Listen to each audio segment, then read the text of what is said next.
लोहारू के सिंघाड़ी में स्थित शारदा महिला कॉलेज की बीए फाइनल की छात्रा ने की आत्महत्या। मामला फीस भरने की बात से तंग आकर आत्महत्या करना बताया जा रहा है। घटना 24 दिसंबर की है, लेकिन पुलिस द्वारा मामला दर्ज करने में आनाकानी की गई। मृतक छात्रा के पिता की मानसिक स्थिति ठीक नहीं होने के चलते बयान भी दर्ज नहीं हो पाए थे। इस मामलों में लोहारू एसएचओ को भी लाइन हाजिर कर दिया गया है। फिलहाल मामला दर्ज कर पुलिस जांच में जुट गई है। आपको बता दें कि लोहारू के फरटिया गांव की बेटी दीक्षा पुत्री जगदीश सिंघाड़ी में स्थित शारदा महिला कॉलेज में अध्ययनरत थी। वह 6 दिसंबर को बीए फाइनल वर्ष के 5वें सेमेस्टर का पेपर देने गई थी, लेकिन कॉलेज की फीस जमा नहीं होने के कारण छात्रा पर कॉलेज प्रशासन ने दबाव बनाया और पेपर नहीं देने दिया। परिजनों के अनुसार छात्रा मानसिक रूप से परेशान हो गई। इससे पहले दीक्षा के पिता ने कॉलेज प्रशासन से बात भी की और बताया कि आर्थिक स्थिति ठीक नहीं होने के चलते फीस जमा नहीं हो पाई। उन्होंने कहा कुछ समय में जमा करवा दी जाएगी, लेकिन वह नहीं माने। जिसके बाद स्थानीय विधायक राजवीर भरटिया से भी परिवार ने बात की, लेकिन कोई संतुष्टि भरा जवाब नहीं मिला। जिसके बाद छात्रा दीक्षा ने 24 दिसंबर को रात्रि में 9 बजे अपने घर पर पंखे से फंदा लगाकर आत्महत्या कर ली। शुक्रवार को प्रदेश के सामाजिक न्याय एवं अधिकारिता मंत्री कृष्ण बेदी पीड़ित स्टूडेंट के गांव पहुंचे। पीड़ित परिवार को सांत्वना देते हुए न्याय का भरोसा दिलाया। मंत्री कृष्ण बेदी ने एफआईआर दर्ज करने में देरी करने वाले लोहारू थाना के एसएचओ को लाइन हाजिर करने के आदेश दिए। आपको बता दें, यह कॉलेज कांग्रेस विधायक राजवीर भरटिया का बताया जा रहा है, जिसका संचालन उनका साला करता है।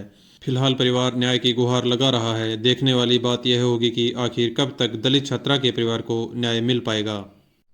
आइए सुनते हैं छात्रा के पिता इस मामले के बारे में क्या कह रहे हैं। मांग थी आपकी, क्या वो पूरी हुई है? जो आरोपी दो गिरफ्तार किए हैं अभी तो संतुष्ट नहीं है, अभी तो बाकी है। तो क्या लगता है, फीस का मामला था या और भी कोई दबाव बनाया जा रहा है बाप पर? फीस पर भी काफ़ी मामला था और भी बच्चे पर दबाव था, करने का। प्रताड़ित कर रहे थे। तो क्या लगता है, कौन कौन ये बाप बेटा जो गिरफ्तार किए वो हैं या और भी कोई लोग हैं इसमें? वो तो जी अब पता चलेगा कि मैं तो क्या बताऊँ, मैं तो नाम दे दिए थे। तो विधायक से आपने बात की होगी कभी इस मामले में कि बेटी को परेशान मेरी किया जा रहा बच्ची है, क्या समाधान हुआ? 5 तारीख को मेरी बच्ची को स्कूल से निकाला गया था पेपर से। मेरी बच्ची 10:30 बजे मेरे घर पे आ ली थी। बच्चे ने कॉलेज में रहते हुए फ़ोन किया था, मेरे को पेपर नहीं देने दे रहे। उसका कोई जवाब नहीं आया। क्या बोला वो क्या नहीं बोला। बच्चे ने बोला, मैंने शाम को घर पे आके फ़ोन किया तो फ़ोन काट दिया फिर। तो अब बेटी के जाने के बाद, सुसाइड करने के बाद विधायक आए हैं, उनकी तरफ से कोई सांत्वना आई है? कोई नहीं आई, कोई नहीं आई है।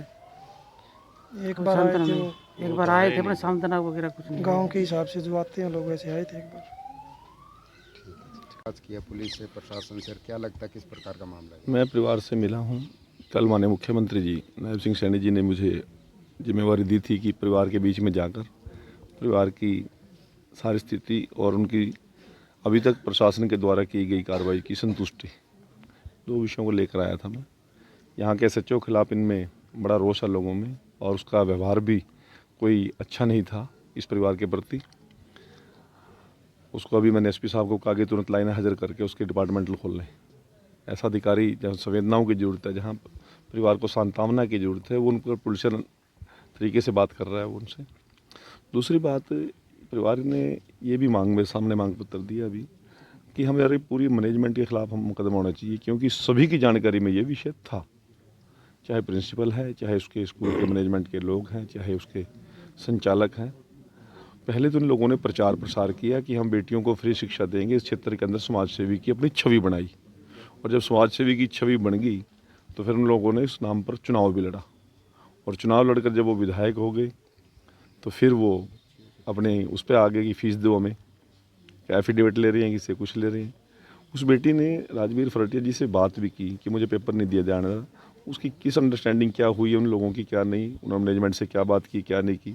अगले पेपर में उसको बिठाया गया, परंतु मानसिक तौर पर उस बेटी को बार बार जिस प्रकार की जानकारी मुझे मिली है, उस राहुल नाम के लड़के के साथ शारीरिक संबंध बनाने के लिए उसको मजबूर किया जा रहा था। उसकी बहन भी इसमें इन्वॉल्व थी, स्कूल की प्रिंसिपल भी, कॉलेज की प्रिंसिपल भी इसमें इन्वॉल्व बताई जा रही है। मैंने अधिकारी को कहा कि उसकी पूरी जांच करो, डिटेल में जाओ, दोषी कोई बख्शा नहीं जाना चाहिए। और परिवार को इस प्रकार की हम विश्वास दिलाते हैं कि किसी प्रकार की उनको डरने की, घबराने की और दबाव में आने की आवश्यकता नहीं है। अब मैं इस परिवार से व्यक्तिगत मिला हूँ, मुख्यमंत्री से मिलकर इस परिवार की आर्थिक मदद कराने की भी मैं बात करूँगा और उनको मैं विश्वास दे के जा रहा हूँ कि पूरी सुरक्षा भी देंगे और न्याय भी देंगे। सर पूरा राजनीति सरगर्मियाँ इस पर हैं। विपक्ष जो आरोप लगा रहा कि बीजेपी सरकार जो बेटी बचाओ बेटी पढ़ाओ का नारा पीएम ने दिया, उसी प्रदेश में फीस को लेकर एक दलित बेटी को आत्महत्या करनी पड़ती है। नहीं, देखिए मेरी बात सुनिए, हमारी सरकार तो फीस माफ़ करती है। बेटी बचाओ बेटी पढ़ाओ जो लोग ये आज ट्वीट कर रहे हैं, जब वो केंद्र में मंत्री थे, 2-2 बार मंत्री रहे, 3-3 बार मंत्री रहे, राष्ट्रीय महामंत्री रहे, वो प्रदेश सरकार में वजीर थे, प्रदेश के बड़े नेता हैं, आज वो ट्वीट करके इस बात को उठा रहे हैं, परंतु ट्वीट में ये बात नहीं कह रहे कि स्कूल कॉलेज संचालक के बेटा उस लड़की को अनैतिक संबंध बनाने के लिए मजबूर कर रहा था। वो उस बात को क्यों छुपा रहे हैं? उस बात को क्यों छुपा रहे हैं? जबकि वो तो कहते हैं कि इस प्रकार की कोई बात ही नहीं हुई है। और उसी कॉलेज की प्रिंसिपल कल वीडियो मेरे पास आई है, बयान दे रही है। आप ये देखिए ना जी। और क्या भूपेंद्र सिंह हुड्डा अपने कांग्रेस के विधायक जो स्कूल मैनेजमेंट का कॉलेज मैनेजमेंट का व्यक्ति है, उससे पूछेगा कि आपके मैनेजमेंट के द्वारा या आपके इस रिश्तेदारों के द्वारा किस प्रकार से बेटी को मरने पर मजबूर किया? क्या उसके बारे में वो पूछेंगे, को सवाल करेंगे? क्या राहुल गांधी जी और प्रियंका गांधी जी अपने विधायक से या उसके विधायक के परिवार से इस बात की बात करेंगे? नहीं करेंगे। इस प्रकार की राजनीति करने की जरूरत नहीं है। मैं तो एक बात कहता हूँ कि पीड़ित परिवार से जो जान गई है, कोई जान वैसे नहीं जाती, उसके पीछे बड़ा कारण होता है। और इसको किन लोगों के द्वारा उसको प्रताड़ित किया गया, किन लोगों के द्वारा उसको मजबूर किया गया, उसका दूध का दूध पानी का पानी होना चाहिए और दोषियों को सलाखों के पीछे जाना चाहिए। सर आपने परिवार से भी बात की है, प्रशासन से भी बात की, तो क्या लगता है विधायक की संलिप्तता है इसमें कहीं कुछ? देखो, मैं एक बात कहता हूँ, अब मैनेजमेंट में कौन कौन लोग हैं? जो लोग प्रचारित करके ये बात कहते थे कि हम फ्री शिक्षा देंगे इस पिछड़े क्षेत्र के अंदर, और उस नाम पर उन्होंने समाज सेवी की छवि बनाई, और समाज सेवी की जब छवि बन गई तो फिर उन्होंने चुनाव लड़ा। तो मैनेजमेंट में यदि वो पार्ट हैं तो क्यों नहीं हिस्सेदारी बनती उनकी? उनका रोल बनता है।